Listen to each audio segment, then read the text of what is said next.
Assalomu alaykum hurmatli obunachilar. Bugungi videomiz Indaba Cafe Shashilinchning yanında 7 etajda 2 xonali 71 metr kvadrat lüks kvartiramiz sotiladi. Bahası 58 ming dollar bo'ladi. Hozir kvartiramiz o'zini bir qator ko'rsatib o'tamiz.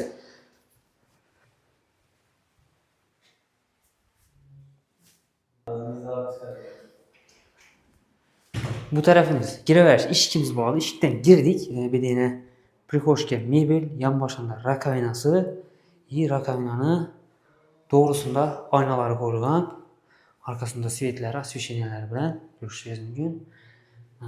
Birinchi o'ngdagi xonamiz kuxnyasi, yan boshida spalnyasi, to'g'risida sanuzel, bu yoqda esa zal bo'ladi.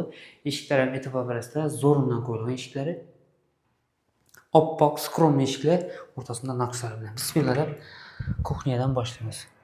Kuxnyani ko'rishingiz mumkin. Oyoqdagilar kafel, o'zi berlar ham kafel, to'pli pol bo'lgan, buyog'lar ham to'pli pol bo'lgan. Kuxnyamiz mягкий уголокка qo'yilgan, devorlariga ramочный variantda. Balkonimiz bor, kuxonniy mebellar qo'yilgan, полностью hamma narsasi qo'yilgan, hamma narsasi joyida. Холодильники, pechi, mikrovolnovkasi, kir mashin, moyka, gaz plita, stendek katollar ham qo'yilgan. Televizor ham bor. Hamma xonada televizor qo'yilgan. Uголокimiz ko'rishingiz mumkin. Приятный oppoq, mazza uголокlar qo'yilib turibdi. Bir dena gazi, главный gazimiz bor domimizda. Vichkalar ham qo'yilgan. Bunun arkasında stendikatyolları. Bir yanda açık balkonumuz var. Balkonlarından kafel basılgan. Doğrumuz Yangi O'zbekiston massivi. Bunda Kamoljon Atatürk ijod markazi. Bir dena Xorazm televideniye. Chap tarafimizda esa eksterniy bansa bo'ladi. Bunda esa Manservisning oldidagi dom bo'ladi. Lokatsiyasi ham zo'r edi. Tak, dalishib o'tamiz. Kvadrat ham ulli 71 kvadrat. Bir yana nочной buralar o'chirib qo'ysangiz bo'ladi. Bu yoqda spalnyasi. Spalnyasi ham oppoq eshiklar qo'yilgan. Eshikdan girdik.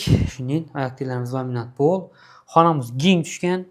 Обычный yorug' xonalarga qaraganda spalniy komplektlari qo'yilgan, tumbuchkalari, biralari, restoranimiz zo'rindan ko'p turadi. Ko'rishingiz mumkin. Shkaf полностью потолокdan ishlangan. Spalnyasi вообще keng doğrusu. Başka bir mindirak kvartiranın zalı bilan teng. Televizorlarımız bor, aynalarımız bor, perdeleri qo'yilgan, batareyalar qo'yilgan, konditsioner tochkalari bu yandan qo'yilib turibdi. Bir dena tumbalari, aynalari bor. Buni svetlari har xil bo'lib yonib o'chadi. Kerakmasa o'chirib qo'ysangiz ham bor. Tumshkalari. Rozetkachalar bor fen uchun.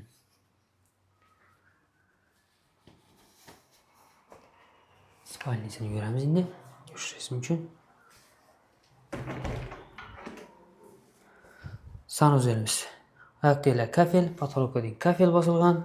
Bu yoqda unitazi, vannasi, smesителlar qo'yilgan, vichkachalarimiz bor, oynalari qo'yilgan, aynamiz svetlar yonib o'chadi, rakovinasi, bu yoqda sushilkasi, aristollari bor. Tayyor. Endi hech qanday ish yo'q sanuzelda.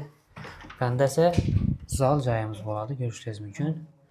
Oyoqdagilarimiz laminat pol, gilamlar tashalgan, perdelari qo'yilgan, lyustralari qo'yilgan, konditsioner tochkalari tashalgan. Ya'ni televizor, TV zonalar ham zatilib turibdi.